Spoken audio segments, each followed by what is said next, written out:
morning. Thank you for joining us here on Pastor's Corner. It's good to be here. Glad you have decided to join us. We are going to go into the book of Galatians, the 6th chapter and the 7th verse, Galatians 6 and 7. Be not deceived. Be not deceived. God is not mocked. For whatsoever a man soweth, that shall he also reap. I know most of us are familiar with this application. What we sow is what we reap. It's a common metaphor, if I could say metaphor, planting a seed. Whatever seed we plant, that's what's going to come out in life. It's a great illustration that should be part of our daily life to understand that what we do, our actions, what we put out is going to come back to us. Another way I like to explain it, that what we do with our actions and our lives, we're making food, we're making like a stew in a pot. What we do with ourselves and our lives, our actions. And the thing is that people will fail to realize is we eat what we cook. What we cook, we eat. And I'm using that as a metaphor. Our actions, the way we carry ourselves, the way we treat people, all this, we're making a plate of food, a bowl, a stew, it's going to come back to us. Or the other one you hear is, you made your bed, now you sleep in it. You'll hear that one also. But it goes right along with what you sow is what you reap. And it says, be not deceived. In other words, don't be fooled. Be wise in understanding this. But deception works in a lot of ways. And this is instruction from the word of the Lord. Now we know that that Satan deceives, and he's a deceiver. But at the same time, the Bible's telling for us not to be deceived. Don't deceive yourselves. In other words, for me not to deceive myself, and for you not to deceive yourself. And understand how things work, cause and effect. 2 + 2 is 4. Gravity, how gravity applies to our lives. And understanding these concepts, if I could call them concepts, understanding how they work.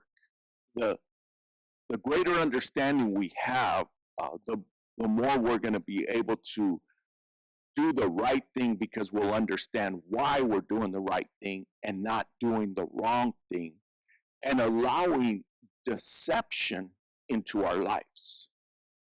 We do not want to be deceived. We want to have our eyes open. We want to be able to recognize. We need to recognize our surroundings. But we don't want to deceive ourselves, but at the same time, we don't want to walk in deception of us using deception on other people.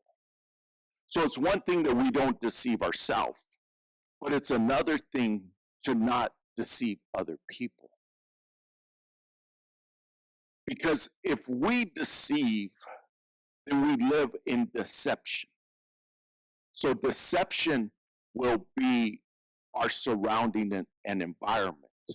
I say it this way, where people believe the end justifies the means. In other words, it doesn't matter how you get the job done, how you get there, as long as you get it done. That is a lie. It's another deception. In other words, if you use lies and deception to get things done right, or your intentions are for people to do right, it's still wrong. So people believe that they can use deception, and I'll say it this way, in the name of the Lord, for his kingdom. But you can't. And what do I mean you can't? When one does that, when one uses deception, even though the belief is to do good, it still creates an environment that is not anointed. It creates an environment that's not blessed. And people will say the results are blessed, but it's creating lies all around. One lie begets another lie. So when people deceive, and you know what it looks like when somebody uses deception to you. If somebody lies to you and then you get the understanding they lied to you, and chances are it's not because they came and told you they lied to you. You'll see that if you're around somebody long enough, you will begin to see a pattern. When somebody lives in deception and lying, you will see a pattern. And they say 9 units, and then it turns out it's 3 units. They say this date, and it's a date way down the road, or this time, and it's a time way down the road. Now, once here and there, yes, that we may have found a reason that we got delayed, something got in our way, we spaced something. When I mean space, we forgot it. Our mind didn't have it marked in the mind, and we forgot. That's different than deception and lying. But when you see a pattern with somebody, and when they tell you something, then you begin to think, wait a second, how many times are you going to do this? You said this last time, and last time, and last time, and last time. You see a pattern. Now you see a life that is a life of deceiving. They live a lie. I don't know if you do this, but I do. When you find out somebody lies and deceives, I question everything about them after that. I question, okay, if you were lying about this and lying about that, how do I not know you weren't lying about this and this other thing now? So I will question everything. So it's almost like their word no longer counts. You need confirmation some other way. You need somebody that their word does count to vouch for them, to confirm what they're saying. And a lot of people that use deception and lies, they will use another person's credibility, that other person's name. They'll put their name on it. And we went over this a few times when Peter said that they would pay taxes. And so Jesus did it because Peter put Jesus's name. And what I mean Jesus's name, he put his word on it. And the Lord honored it because it was his name, his reputation now, because Peter put it on there. Peter used his name. In other words, we will do this, and he put him out there. And sometimes people may use you and put your name on it. And so people say, well, if that person's name on it is okay, I can trust this. I can trust that this is valid. And we will do that with other people. When somebody has a pattern of deception and lying, you begin to question not just one thing, but everything at that point. And that's not a good place for anyone to be in, a place where our word doesn't have any validation. It means nothing, because we've ruined our own name by deceiving and lying. And if you're around somebody long enough, you begin to see, okay, here's a pattern. Especially if you're in a marriage, in a close relationship, in a business partnership, something where you are around an individual quite a bit and there's a lot of interaction. If deception's there or lying's there, it's gonna eventually, the relationship's gonna break. It's not gonna be able to hold because of deception and lying. Deception and lies eventually are gonna come out. The truth will eventually come up. Lies and lies and lies can be put out, put out, put out. It may not happen in a week, it may not happen in a month, but in a matter of time, eventually lies begin to be revealed. The truth begins to be revealed.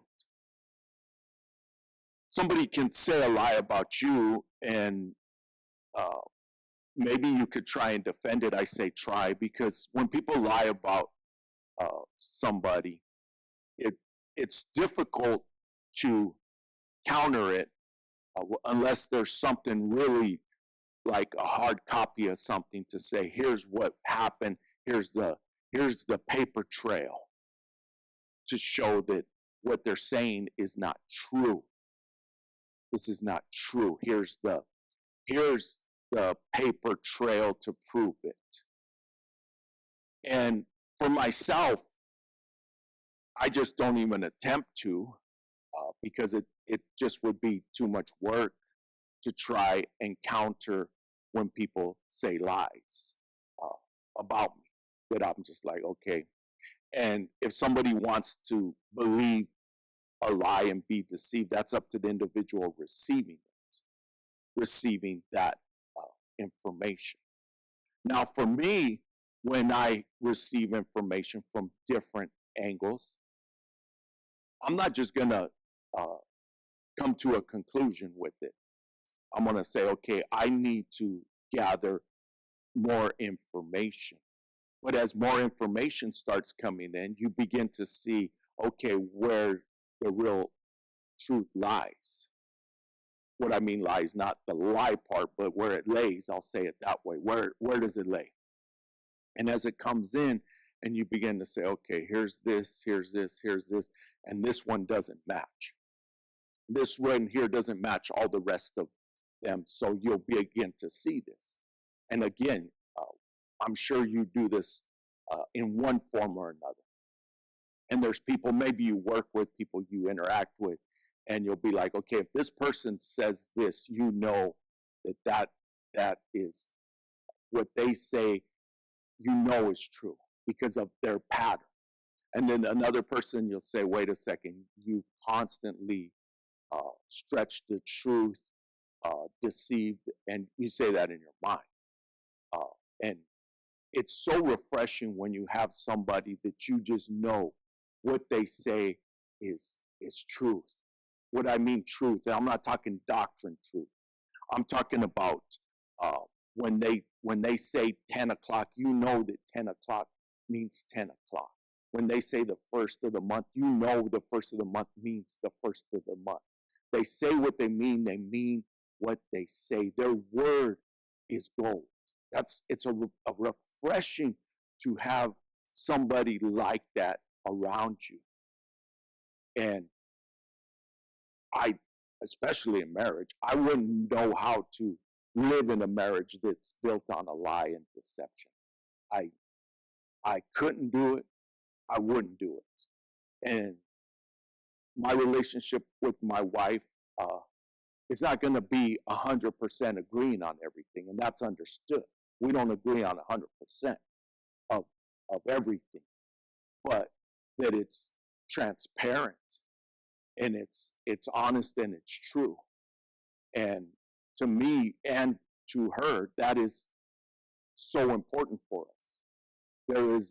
There's no shadow things happening and vagueness, and everything is what you see is what you get between us. And I spotted that really quickly with her. I could just tell that she wasn't one that played games. She didn't play games. She was just what you saw is what you get. And a lot of people, when she was younger, couldn't get it and understand, and maybe even today some people don't get it, but what you will get is true. It's true. You may not like it, but it's true. It's not deception or lying. And to have a long-term relationship with anybody, unless both sides, I guess, are lying and deceiving, I don't know how that works, other than that it has to be a mess, it has to be chaotic, it has to be drama, because they're both lying and seeing who can deceive the other more and who can lie to the other more. What a horrible way to live. And I'm sure there's people that live that way. That it's like some type of chess game or checkers, whatever level it is, that each one's trying to get over on the other one. And they're supposed to love each other and have some bonding thing going on, which there is actually none. It's just playing games. And it'll never be healthy. It'll never be solid. It'll never give birth to great things, because deception begots deception. Lies begot lies. It's one of the beauties, I'll use the word beauties, one of the things that I really look forward to is eternity. And what do I mean, look forward to eternity? Where we stand before the Lord and we're in the presence of God in heaven, and lies and deception can't happen. What I mean can't happen, everything's going to be there. Everything's going to be revealed. And I wonder how people that live a lie and deception, how they think about standing before the Lord. What goes through their mind? And sometimes I think maybe they believe they'll be able to lie to the Lord up in heaven. And I'm sure that people try to do that with God. They try to lie to him. They try to deceive him here on earth, which of course you can't do. But all that'll happen with someone that does that is they just put a block. There's just going to be a lead ceiling between them and heaven. They're just going to be stopped because of a lie, because they're living a lie and they're living a lie towards the Lord. I would encourage you, the one you should be most transparent, honest, and sincere with is the Lord himself. Don't even attempt to lie to the Lord. Don't even attempt to deceive him. And I don't know if some people think too, well, at these moments, I'm shutting it. He's not here, where he sees everything. Everything is before him. But when we do stand before God in heaven, that it'll all be there. And our lives are all going to be shown. And I look forward to that day when the books are pulled out. The books are pulled out and they're opened. And our lives are revealed, who we are. Who we are is revealed to all those in heaven. It'll be up there. And like I said, I look forward to it. And some things that have happened, I think, okay, maybe we don't address this here on earth, but in heaven we will answer. I will answer for my actions. Others will answer for their actions. You will answer for your actions. And I'm not saying that out of fear. I'm not saying that out of trying to make somebody afraid. I'm saying that out of, that's a good thing. We should say, yes, I look forward to that. Why? Because I would rather be up front now with the Lord than up in heaven trying to clean it up then and say, okay, this is who I am, Lord. Create in me a clean heart, as King David said. Renew a right spirit within me. Honesty, transparency, sincerity. I came across this, and it was this doctor, and he said that what is the number one sign? What is the number one sign of somebody that is emotionally healthy? The number one sign of somebody that is emotionally healthy was the question. And inside, as I'm viewing this, I said conscientiousness was my answer. Conscientiousness.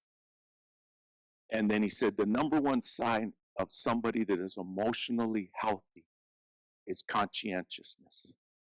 And that is what not because I studied this in college, but just from my experience in life, that conscientiousness is the number one sign of somebody that is socially healthy.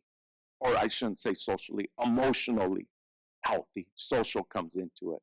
But emotionally healthy. I was like, wow. That it's not talking about salvation. It's not talking about redemption. It's not talking about doctrine, but somebody that is emotionally healthy or has a high emotional IQ or Q, that their intellect or their emotional knowledge or ability is at a high level and healthy. Conscientiousness. And what is it to be conscientious? To understand who you are, to understand your actions, to understand your conduct, to be self-aware and look and say, I don't want to walk in deception. I don't want to deceive. I don't want to live a lie. Conscientiousness. Now, it doesn't mean we say everything to everybody, because that doesn't work either. Some things you just have to keep to yourself. Doesn't mean you share everything and with everybody, but you don't lie and you don't deceive. But to have that self-awareness, to be able to understand the conduct of ourselves, how we carry ourselves, how we treat other people, how we speak to other people, how we address other people. It says so much. Respect, honor, manners, etiquette, as compared to what? Somebody that's going to live in a lie and deception is also a good chance that they're going to use bullying tactics. They're going to use intimidation. They're going to use fear. They're going to use these other things to go with their lies. Instead of eye to eye, it's like this. You're down here and they're up here and they do this. They talk down to you or talk at you. And there's no respect. There's no consideration. And for myself, I like to know what is proper in one culture as compared to another culture. So we're getting ready to go to Africa, and so I'm just trying to educate myself on some of the culture things. But there's some things that are not accepted over there, and not that this matters. But one of the things is it's illegal to smoke cigarettes in public. It's illegal, even out in the streets. It's illegal to smoke cigarettes, and it's just the way it is. Female, even that much more. Females are actually not really supposed to smoke. I had kind of heard that because of being around people from Africa, but when I'm kind of looking at this, not that that matters, but it's just, okay, I'm hearing this. The other thing is that you do not just go around taking pictures of people. If you do, you're supposed to ask for permission. So you just don't take your phone and start snapping pictures. That's improper in Africa. If you want to take a photograph for somebody, the etiquette is you ask the person. So you don't just take your phone and start snapping, which is, I think, different here. Like, you could walk into a public place and snap some pictures. Now, if you just went up to someone's face, yes, now you may have an issue. But the other thing is you do not take pictures of official buildings. That is not permitted. So any official buildings, government buildings, you do not take pictures of, and much less you don't take any pictures of government officials. It's the etiquette, it's the manners, and other things. I'm just putting that out there that, okay, I need to know these things. And I understand when people come from other countries to our country here in the United States, it's our manners and etiquette, but it's good to know what one culture could be acceptable in another culture it is not. But you say, well, it's just the way I am, it's the way I raised, but it's a great thing to know the manners and etiquettes of other cultures. And that we're self-aware of our actions, our conduct, how we behave. And I say behave, how we treat people. because it says so much about us. But when I say people, I don't just mean adults, I mean children too. It is such a reflection on who we are, on recognizing a child and respecting a child and treating them correctly.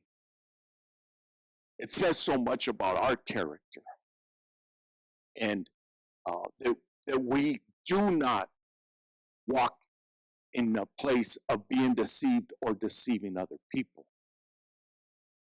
And yes, it's probably happened to you that somebody deceived you. You thought something about them, it turned out to be a lie. It's happened to me. And I know some people will question that about me, but what I do with individuals, I give them the benefit of the doubt. I just do that. I have always been that way. I don't start people real low and then make them build up. I start them higher, and then they decide if they're going to stay there or go down. The individuals do. It's just the way I've always been.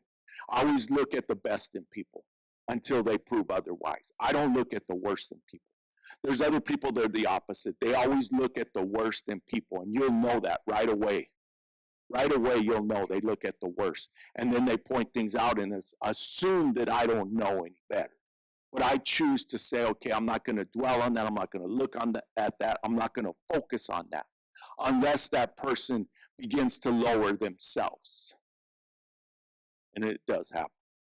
But it's beautiful when people, their word is gold. Their yeas are yea, their nays are nay. They say what they mean what they say. They treat people with honor. They treat people with respect. Without partiality, the Bible says. That we're not partial. It's not about a doctrine. It's not about a culture. It's not about having the same affiliations in different places. It's just, you just love and treat people with respect and honor, regardless of their beliefs. And I got to start wrapping this up, but I come across this in so many ways. So many, from one end to the other, from one side of the track to the other side of the track, from one zip code to the other zip code, from the highest point of a person being known to somebody that has been in prison for extreme things.